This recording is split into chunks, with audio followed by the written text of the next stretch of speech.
Halo Sobat BMKG, hujan dengan intensitas sedang hingga lebat seringkali terjadi di beberapa wilayah di Indonesia dalam beberapa hari terakhir.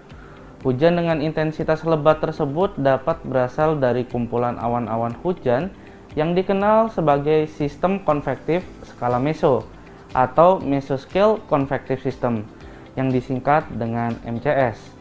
Lalu kemudian apa itu MCS dan bagaimana MCS tersebut dapat terbentuk? Berikut informasi selengkapnya. MCS merupakan kumpulan awan-awan konvektif yang membentuk sebuah sistem.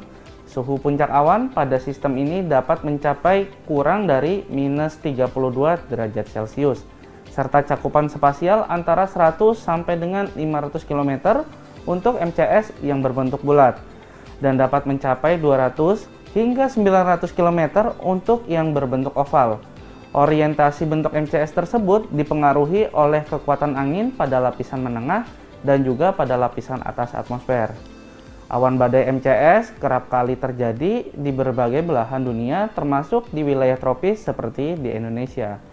MCS juga menjadi salah satu kontributor utama kejadian hujan dengan intensitas sedang hingga lebat, dengan durasi yang cukup lama hingga lebih dari 3 jam. Serta hujan juga dapat terjadi dengan disertai oleh kilat maupun petir serta disertai dengan angin kencang. MCS atau Mesoscale Convective System dapat berubah single cell ataupun multisel. Gambar berikut akan menunjukkan siklus hidup MCS yang berupa single cell. Diawali dengan fase tumbuh, di mana fase ini akan memakan waktu 5 hingga 10 menit, dengan ukuran sel awan dapat mencapai 2 hingga 8 km. Dengan adanya aliran udara ke atas, akhir dari fase ini ditandai dengan adanya kejadian petir atau kilat. Pada saat fase dewasa, prosesnya akan memakan waktu antara 25 hingga 30 menit. Aliran udara ke bawah atau downdraft akan terbentuk dan hujan pun akan terjadi. Sementara itu, untuk aliran udara ke atas atau updraft akan melemah karena adanya aliran downdraft tadi.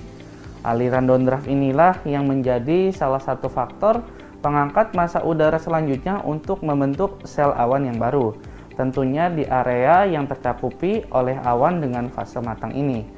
Dan pada saat fase ini juga potensi terjadinya hujan es sangat tinggi loh sobat.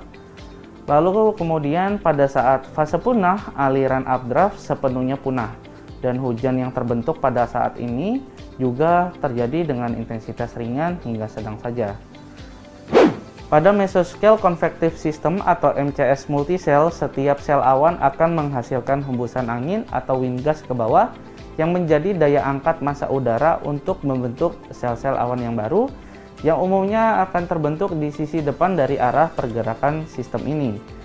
Pada bagian D adalah sel awan yang sebelumnya berada di fase punah, sementara itu sel C adalah awan di fase dewasa dan berada tepat di tengah-tengah MCS.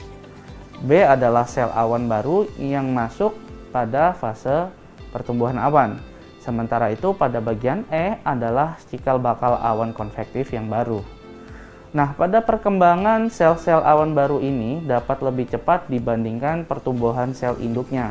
Bahkan jika proses pada tahapan ini terjadi dalam waktu singkat, multisel MCS ini dapat tumbuh menjadi supersel yang ukurannya cukup besar.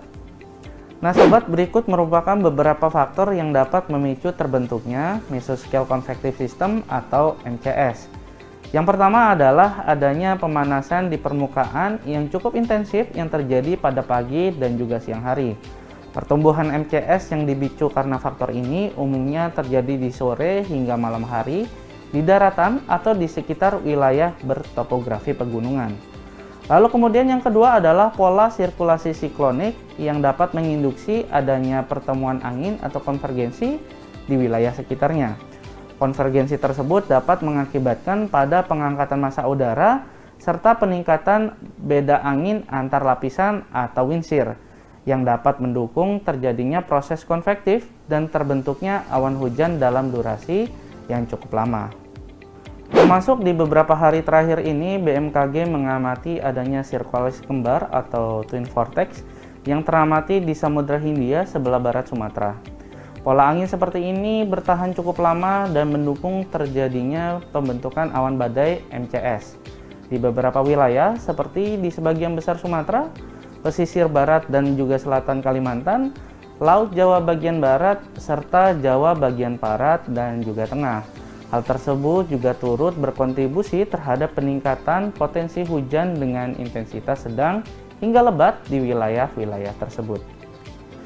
Nah sobat, lalu dampak cuaca seperti apa saja yang dapat ditimbulkan oleh awan badai Mesoscale Convective System atau MCS ini? Yang pertama adalah pada saat fase matang, awan badai dari MCS ini dapat menghasilkan hujan lebat yang dapat disertai kilat maupun petir. Lalu yang kedua, berpotensi terjadinya hujan es.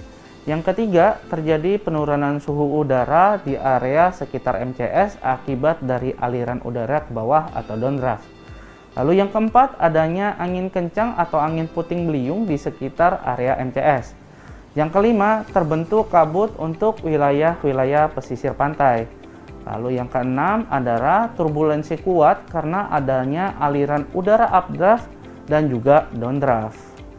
Berdasarkan pantauan terkini perkembangan musim di wilayah Indonesia, saat ini di bulan Mei potensi hujan di sebagian besar wilayah Indonesia mulai berkurang. Nah, namun demikian mengingat kondisi atmosfer di wilayah tropis sangatlah dinamis, di mana perubahan pola angin, kelembaban, dan juga faktor lokal masih dapat memicu pertumbuhan MCS di beberapa wilayah di Indonesia.